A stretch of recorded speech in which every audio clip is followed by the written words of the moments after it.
Baik, Assalamualaikum warahmatullahi wabarakatuh. Perkenalkan saya Muhammad Basri dengan NIM A031221 221 089. Nah, di sini saya akan menjelaskan chapter 9 mengenai analisis pasar persaingan.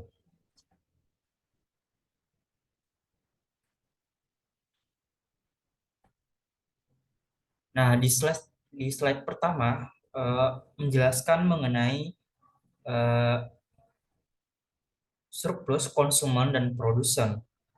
Nah, pada kurva di samping menjelaskan bahwa konsumen A akan membayar senilai $10 untuk barang yang harga pasarnya senilai $5. Karena itu, menikmati keuntungan sebesar $5.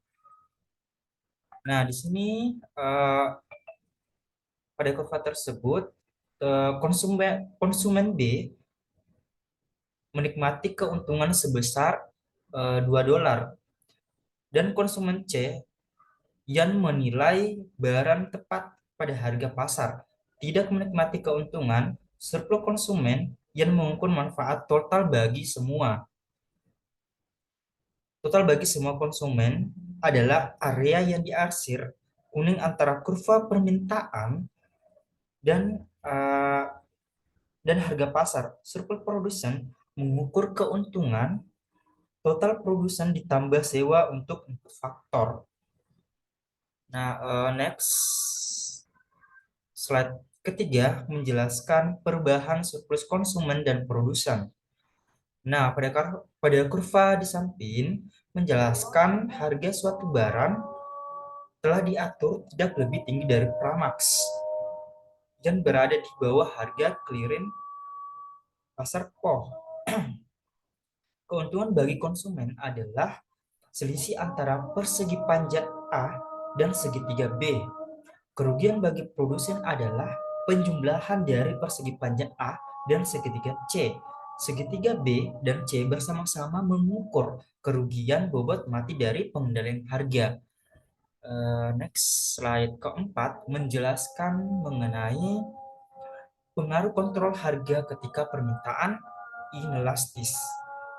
Nah, pada kurva di samping menjelaskan jika permintaan cukup inelastis, segitiga B bisa lebih besar dari persegi panjang A. Dalam kasus ini, konsumen menderita kerugian bersih akibat pengendalian harga. Next, kerugian kesejahteraan ketika harga ditahan di atas level clearing pasar. Nah, pada kurva di samping menjelaskan eh, ketika harga diatur tidak lebih rendah dari P2, hanya Q3 yang akan diminta. Jika Q3 diproduksi, kerugian bobot mati diberikan oleh segitiga B dan C. Pada harga P2, produsen ingin memproduksi lebih dari Q3. Jika iya, kerugian bobot mati akan semakin besar. Next, harga minimal. Nah, pada kurva di atas, di samping, menjelaskan harga diatur tidak lebih rendah dari premium. Produsen ingin memasok Q2, tetapi konsumen hanya membeli Q3. Jika produsen benar-benar memproduksi Q2, jumlah Q2 dikurang Q3 tidak akan terjual dan perubahan surplus produsen akan menjadi A kurang C kurang D. Dalam hal ini produsen sebagai suatu kelompok mungkin lebih buruk begitu. Nah, selanjutnya itu uh, upah minimum. Tadi harga minimal, sekarang kita beralih ke upah minimum. Nah, pada kurva di samping menjelaskan meskipun upah clear pasar adalah W0, perusahaan tidak diperbolehkan membayar kurang dari uh, Wurmen. Ini menghasilkan penggunaan sebesar L2 dikurang L1 dan kerugian bobot mati yang diberikan oleh segitiga B dan C.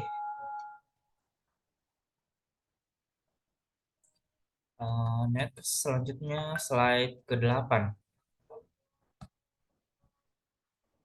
mendukung harga. Nah, di sini untuk mempertahankan harga PS di atas harga clear pasar PO, pemerintah menjadi sejumlah QIG. Keuntungan bagi produsen adalah A, B, dan D. Terus kerugian bagi konsumen adalah AB, biaya yang ditanggung pemerintah adalah persegi panjang. Nah, berbintik-bintik yang luasnya adalah PS, Q2, dan Q1.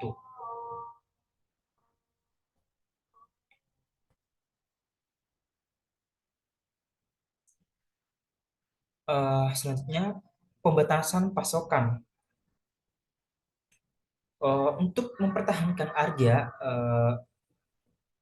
PS di atas harga clear pasar PO, pemerintah dapat membatasi pasokan pemasukan Q1 baik dengan memberikan kuota produksi seperti dengan medali taksi atau dengan mempertahankan intensif atau dengan ini apa kepada produsen untuk mengurangi output seperti dengan batasan areal pertanian. Ya, selanjutnya ya tarif impor atau kuota yang menghilangkan impor. Nah, pada kurva di samping menjelaskan di pasar bebas harga domestik sama dengan harga dunia. Eh, Total QID dikonsumsi di mana QES dipasok di dalam negeri dan sisanya eh, sisanya belangko ketika impor dihilangkan, harga dinaikkan menjadi apa? Menjadi keuntungan dinaikkan menjadi PO. Keuntungan produsen adalah terpesium A. Kerugian konsumen adalah A, B, C. Eh, jadi kerugian bobot matinya adalah B ditambah C. Nah, selanjutnya, oke, sorry, saya tidak cantumkan judul di PT. Nah, di sini menjelaskan mengenai gambar selalu memperkuat konsep. Nah, dalam artian pada kurva di samping, PB adalah harga atau termasuk pajak yang dibayar pembeli. PS adalah harga yang diterima penjual dikurangi pajak. Nah, di sini beban pajak dibagi rata antara pembeli dan penjual. Pembeli kehilangan AB, penjual kehilangan DC, dan pemerintah memperoleh pendapatan AD. Kerugian bobot mati adalah B tambah C. Nah, eh, selanjutnya itu ya.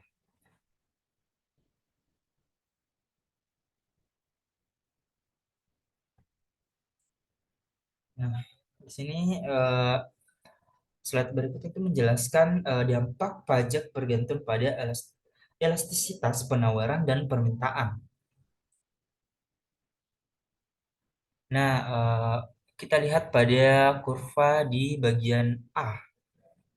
Nah, di bagian kurva di bagian A ini menjelaskan jika permintaan sangat inelastis terhadap penawaran, beban pajak sebagian besar ditanggung oleh pembeli.